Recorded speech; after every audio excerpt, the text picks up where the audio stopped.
Welcome to the deep dive.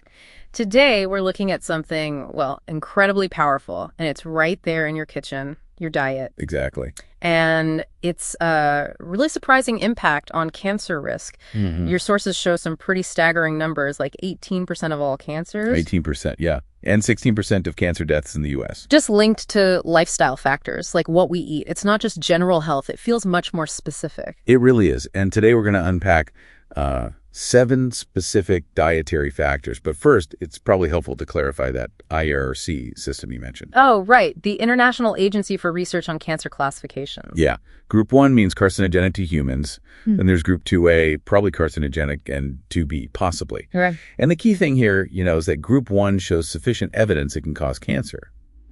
But it doesn't mean all Group 1 things carry the same level of risk. Ah, that's a crucial distinction. Definitely. Think about it. Processed meat and tobacco are both Group 1, but the individual risk level, generally lower for processed meat compared to smoking. Right, that makes sense. So speaking of processed meats, Group 1, it might shock people to hear hot dogs, bacon, they're in the same category as tobacco. It's quite something, isn't it? What actually puts them there? What's the mechanism? Well, the main culprits are things called N-nitroso compounds. They form during curing. Okay. And also PAHs, polycyclic aromatic hydrocarbons, often from smoking the meat. These compounds, basically, they can damage your DNA. And the link is to specific cancers. Yes, the sources point strongly to colorectal, stomach, pancreatic, and interestingly, even breast cancer. Wow. So the recommendation is pretty clear then. It is. Avoid them. The American Institute for Cancer Research is quite direct on this. Opt for, lean, unprocessed proteins instead. Chicken, fish, beans, lentils. Okay. Another Group 1 is alcohol. This one might surprise people too, because moderate drinking is often seen as okay, or even beneficial for some things. That's true. But from a cancer perspective, even moderate intake raises the risk. We're talking mouth, throat, esophagus, liver, colon, and breast cancers. So what's happening in the body with alcohol? Well, your body converts alcohol into acetaldehyde. Acetaldehyde. Yeah. And it's a really toxic chemical. It damages DNA directly, and it also seems to interfere with your immune function. So for prevention, abstaining is best, or really limiting it. Okay, let's shift from processed meats to red meat itself. Yep. Beef, pork, lamb, that's Group 2A. Probably carcinogenic. This feels like a perennial debate. It is. It's definitely more nuanced, linked mainly to colorectal and pancreatic cancers. But here's where it gets really interesting, according to the research. What's that? How you cook it matters. A lot. Ah, okay, high temperature cooking. Exactly. Grilling, frying, broiling at high heat forms HCAs, heterocyclic amines, and again, those PAHs, nasty stuff. So limit intake, but also cook smarter. Precisely. The general guideline is around 18 ounces cooked per week, maximum. And yeah, cook smart, lower temperatures, maybe marinate first, flip it often, try not to char it. That makes sense. Beyond the meat itself, you mentioned how we prepare food. And there's this hidden risk, acrylamide, and things like fries and toast. Yes, acrylamide.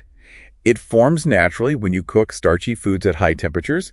Think frying, baking, roasting. So things like French fries, potato chips, even dark toast. Exactly. It's classified as probably carcinogenic to humans. It's a chemical reaction, not something added. So how do you reduce it? Cook things to a lighter color, golden, not brown or dark. And apparently soaking raw potato slices in water before you cook them can help quite a bit. Good tip. Now, what about sugars? Sugar, sweetened drinks, refined carbs, they aren't listed as direct carcinogens, but the link seems really profound. It is profound, but it's mostly indirect. It's what we call a cascade effect. Cascade event. Okay, tell me more. So these foods are major contributors to obesity and type 2 diabetes. Right. And those conditions, obesity and diabetes, create a sort of pro-cancer environment inside your body. You get chronic inflammation, elevated levels of certain hormones like IGF-1. Insulin-like growth factor. That's the one. It can encourage cells to grow and divide. So the foods themselves aren't the direct issue, but they fuel conditions that are. So the advice is pretty straightforward. Replace them. Water instead of sugary drinks, whole grains instead of refined ones, whole fruits. Simple but powerful. Which leads nicely into ultra-processed foods, UPFs, packaged snacks, sugary drinks again, pies.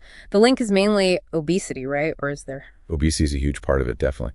They're often high in fat, sugar, salt. Yeah. But the risk might be multifactorial. Meaning it could also involve additives, maybe contaminants from the manufacturing process itself. We need more research, but studies are showing links. Really? Yeah, one study suggested replacing just 10% of your UPFs with minimally processed foods was linked to a lower risk for, I think it was 7 types of cancer. It's about the whole food or non-food package. Okay, last one. Dairy.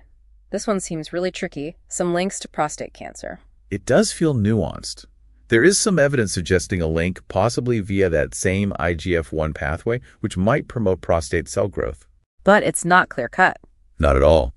The evidence is inconsistent, sometimes contradictory. Some studies even suggest dairy might be protective against other cancers, like colorectal cancer. So, what's the takeaway on dairy? It's not a strong signal like processed meat or alcohol. A balanced approach seems best. If you have specific prostate concerns, maybe be more mindful. But overall, the evidence isn't definitive either way. So bringing this all together, it really hammers home that diet is, well, it's a really powerful lever we can pull for our health. Absolutely. It's not just one single food, is it? It's the whole pattern. Exactly. It's a synergistic package. The big takeaway for you listening should be focusing on maintaining a healthy weight, staying active, and really building your meals around those whole foods.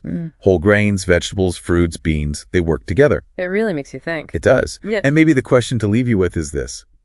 How can those seemingly small, consistent changes you make every day in what you choose to eat, how you cook it, how can they add up over time to build a really significant proactive defense against cancer?